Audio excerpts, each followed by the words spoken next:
You're listening to Daventry Radio, connecting your community.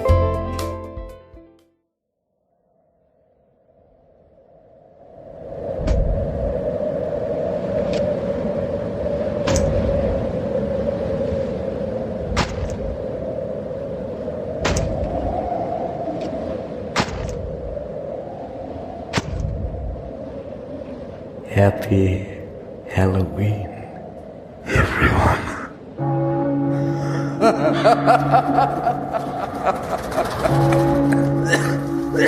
Oh, sorry. It's that time of the year where everyone seems to at least have a bad cough or a runny nose. And it's also that time of the year when some people like to dress up as their favourite scary characters to celebrate Halloween. To coincide with this, I have a spooky treat for you. On the 1st of this month, I went along to an evening with a ghost detective at the Conservative Club in Daventry. It was presented by Adrian Perkins, the ghost detective, and parapsychologist Lewis Della, to get us all in the mood. The evening started with a short film of what I can only describe as an animation of ghostly faces floating in and around an eerie-looking forest, while bellowing out blood-curdling shrieks and howls. The sounds of tortured apparitions screaming and pleading for help from the ephemeral world.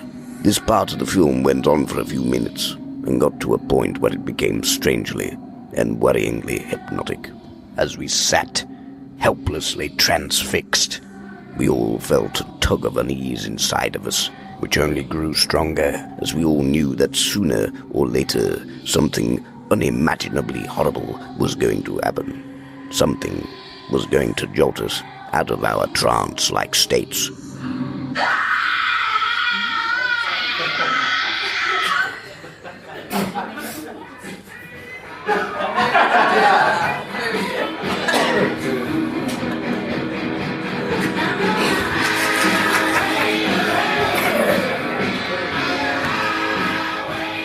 Well, good evening, ladies and gentlemen. Thank you. Welcome to Daventry Conservative Club. My name is Lewis Della. I'm joined here by author Adrian Perkins, or otherwise known as the Ghost Detective. Good evening, ladies and gentlemen.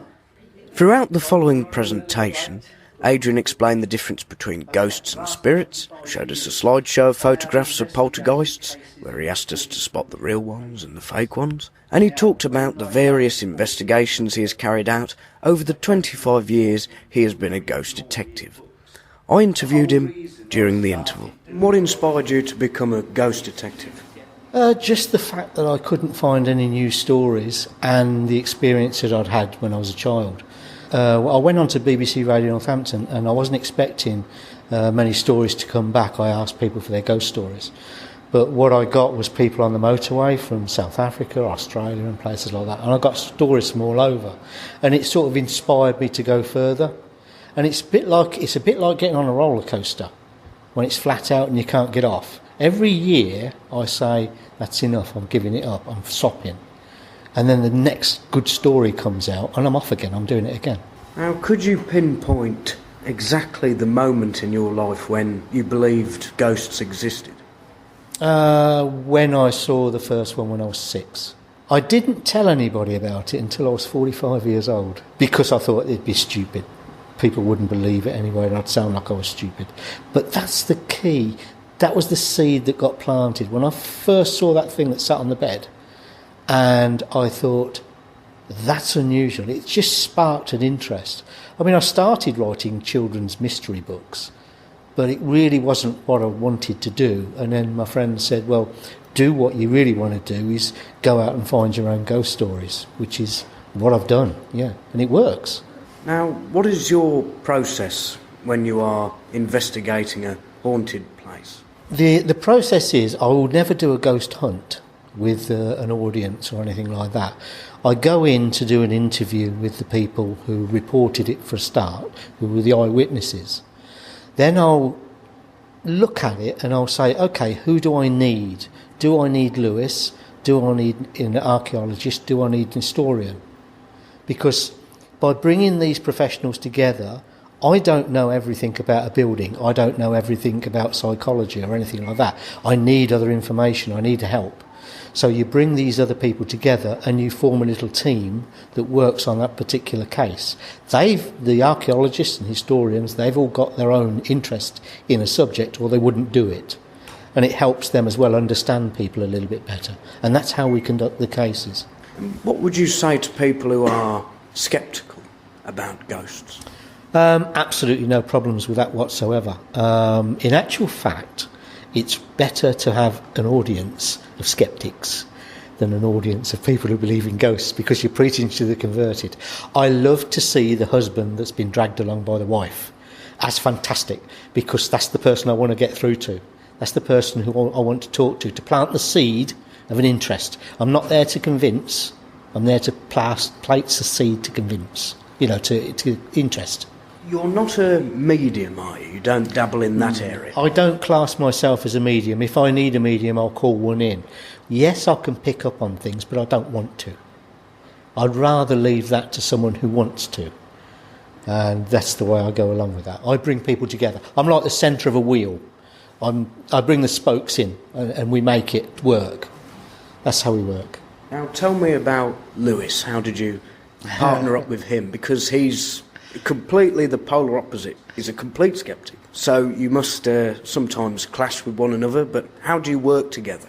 We do. I mean, I think we're both very unusual because I'm a believer who's willing to listen to rational explanations on things. We both look for the same thing, but from different directions. We're both looking for the truth. And he's looking for the truth from a scientific point of view, but he will come along and listen. I've foxed him once or twice, and he's proven me wrong once or twice. And that's how we work. I mean, he's a great guy. We work together really well. We're good friends anyway. And we met at a meeting where it was one of those meetings where we both looked at each other and thought, really, we didn't want to come here. But we sort of talked to each other and we decided to do our own thing, if you like.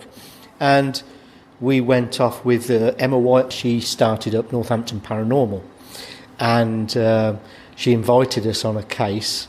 And from there on, we sort of gelled together. We didn't have to speak. We knew what the other one was going to do before they did it. I mean, it's a weird connection. Well, you've probably met people yourself where you click straight away with that person. Doesn't matter if you haven't met them before. You just click. And that's how it is. And other people I've worked with as well, good friends. In the world of paranormal, you sometimes don't see people for 5 or 6 years. But when you do, you're back into it straight away. You're there. Parapsychology, for the first 3 months of the courses. Adrian's work partner, 34-year-old Lewis Deller, specialises in parapsychology. Tell me, how did you get into the study of paranormal activity? Started at a very young age, always having a fascination in reading ghost stories. Watching horror films as a young child, probably shouldn't have done. But then when I was old enough to actually physically go and look at a building that was allegedly haunted, I kind of got into it that way. I bought myself some gadgets, some detectors and some cameras so I could sort of gather evidence. I think I'd always had that sceptical look at the subject, although I was fascinated by it. I wasn't entirely convinced by the stories. So I needed to prove to myself that there wasn't something normal going on. Now, you specialise in parapsychology, which sort of explains itself, but could you go into a bit of detail about what that is? Yeah, so in essence, it's a scientific study of unusual experience. So it's classed as a fringe science because you're dealing with controversial activity where there is no known methods to analyse it, if you like. So rather than trying to prove the existence of ghosts and spirit by dreaming up some damn-fangled machinery to do so, like in films like the Ghostbusters, I use known scientific techniques, known equipment to rule out artificial phenomena, natural phenomena that can give you the same effects that people report in buildings. So, for instance, if you get headaches in particular rooms of a building, that can be caused by electrical faults and magnetic field. That's the sort of gadgetry I will bring with me, because then I can rule that out of the situation. And then anything left after that, then maybe there could be a paranormal conclusion to it. Expanding on that point, what are the common explanations in your experience for supposedly paranormal happenings? A majority of them are, funnily enough, wishful thinking. People want to believe in an afterlife. They want to believe in the existence of. And if they're put in a situation or into a location where there's a reputation of it, usually they've got some prior knowledge, whether it be been told a story by a friend or read in a book. So they're already, from my perspective, going in with some form of suggestion. So anything knock or bang in a building that they're not used to, then they're going to relate it to being something paranormal.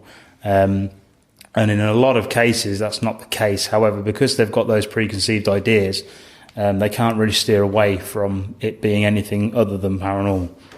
But has there been any cases where you've kind of eliminated all the possibilities and you're left with possibly maybe this was affected by something paranormal? I'd say 98% of everything I've attended, the cases that I've had the pleasure of investigating, I've managed to find a rational explanation for. However, there is that 2%, and that 2% is where I've been on a location, perhaps where I've not had certain controls in place, I've not had the right equipment to be able to monitor specific things. There has been a couple of occasions where I have seen objects move on their own. I've looked for an alternative explanation. I've looked for an alternative source, a fraudulent source, and I've not yet found a rational explanation for that activity. Does that mean it's spiritual based? I don't know. But yes, there has been a couple of cases where I've been scratching my head. Now, how long have you and Adrian been investigating in Daventry for? Well, I met Adrian in 2007. We were both invited to a joint investigation in Northampton, both living locally to each other. I mean, we've spent quite a few years living in the same village together, just in Netherhayford, just outside Daventry, so not too far away. And we spent a lot of time, as a lot of groups and investigators do, travelling around the country to the big historic haunted buildings. It was only really when meeting Adrian we started to get our teeth into the fact there's a lot of local activity that's reported. Northamptonshire as a county is not statistically very haunted if you look at the stats. However, we've always been flat out working in the county from Daventry and elsewhere where people report things happening on a regular basis. And I don't just mean once every 20, 25 years. I'm talking on an hourly basis. People are reporting phenomena in Daventry itself, in certain locations, domestic and commercial. And we give them that bridge of, somebody to speak to that's going to understand what they're going through. However, we'll be able to put a scientific stance or a spiritual stance, depending on their belief systems, on what it actually could be. I asked some of the audience why had they come along to the event. Well, it was I've never been to one before. It was very interesting. Do you believe in ghosts? Yes. Have you seen ghosts? Yes. My mother came to me. She passed away, and the next day I was crying on the settee, and I felt a movement, and when I looked up it was my mother, and she came past me, sat on the settee, turned my head to the side, kissed me between the eyes and then disappeared. Enough to say, I'm here, stop crying. It was really nice, very interesting. Because I've seen ghosts on several occasions and I believe in it, and I just wanted to come for more proofs, that's all. I've been a paranormal investigator for 5 years, and I've liked some of Adrian's stuff, and I've sent him a photo a few years back, Adam Forsley, and I just wanted to come up and see what he got to say about the stuff he's had. So, yeah, it's always been a big thing for me. Well, I've always been quite interested in the paranormal, and I believe I've seen some sightings myself in Daventry. And so, yeah, it's intrigued, and Adrian's a lovely guy who I trust his word, and, yeah, it seems quite genuine. Yeah. Where have you seen these ghosts in Daventry? It is near the Mercure Hotel, where they were building Lang Farm at the time. And, yeah, my young daughter, who's age 16 now, she was 2 years old, and restless period of time. Walked her through the almost building site area behind Mercure Hotel at the time, and I thought there was a bike light I saw across the field beyond the back there, and I was drawn to it. and followed it, watched it, expecting some guy to get off his bike at the bottom of the road, and there was 2 shadow people there that followed me almost home, and very scared. I just thought I'd come along because I'm into other kinds of paranormal sort of subject matter, but I know nothing about ghosts and spirits and that sort of thing, and I thought I'd see, it might be interesting to see if some of these things segue together, which I suspect that they probably do. So, what sort of paranormal things are you into? I'm interested in what I call exopolitics, which is like, the politics of like what we do with like about aliens and, that sort of discoveries with like some of the ancient technologies that have been discovered and suppressed. The Smithsonian's basically a black hole for all of the artifacts that have been discovered that are of any interest whatsoever. And so I thought it seems like they must segue, because I know that I've noticed in looking at these things that UFO groups don't like Bigfoot people. Bigfoot people think ghosts is a load of rubbish. And I think there's got to be somewhere in there. And when it comes to human knowledge and understanding, I know that we're at the we know nothing. Do you know what I mean? It's easy to count the things you don't know and what you do. So I think, all of this stuff's somehow got to link together. I don't think there's any such thing as really paranormal. I think everything's normal. It's just whether you understand it or not. And that's the difference for me. So I just want to get some insight into what's going on. I asked Lynn Taylor, the Deputy Mayor of Daventry, why had she come along to the event? Well, I was hoping to learn more about the history of Daventry. And the town, and I knew a lot of it was going to be investigating some of the properties, and there's lots of rumours about them, so I thought I'd come along and have a look, and it's nice to have an event in the town as well in the evening. The event was organised by Dina Towersey. Have you organised an event like this before? I have, yes. Going back some years ago, I used to do a lot of corporate events and have organised book signings and events, not on the paranormal side, but events, speakers' evenings, as part of my role. So, yeah. What was it about this event that made you want to organise it? Adrian, yeah, he's a very genuinely nice bloke, and he comes across as being very honest and approachable, and the way he tells or recalls investigations that he's done, there is no exaggeration about it. So it makes it more believable. I hope you have enjoyed that report. I'd like to say thanks to all those involved who gave me the opportunity to cover the event.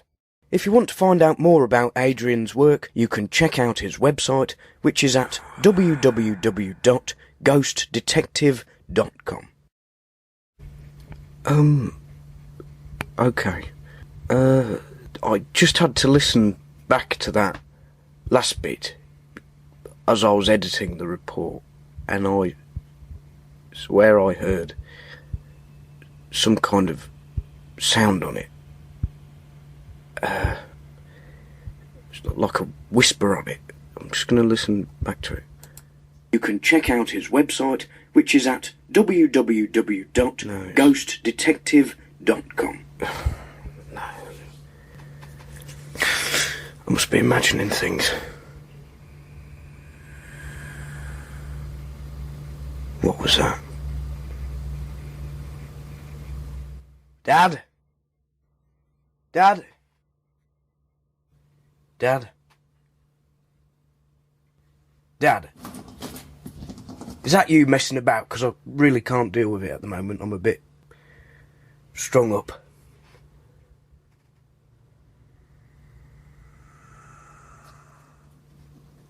Dad?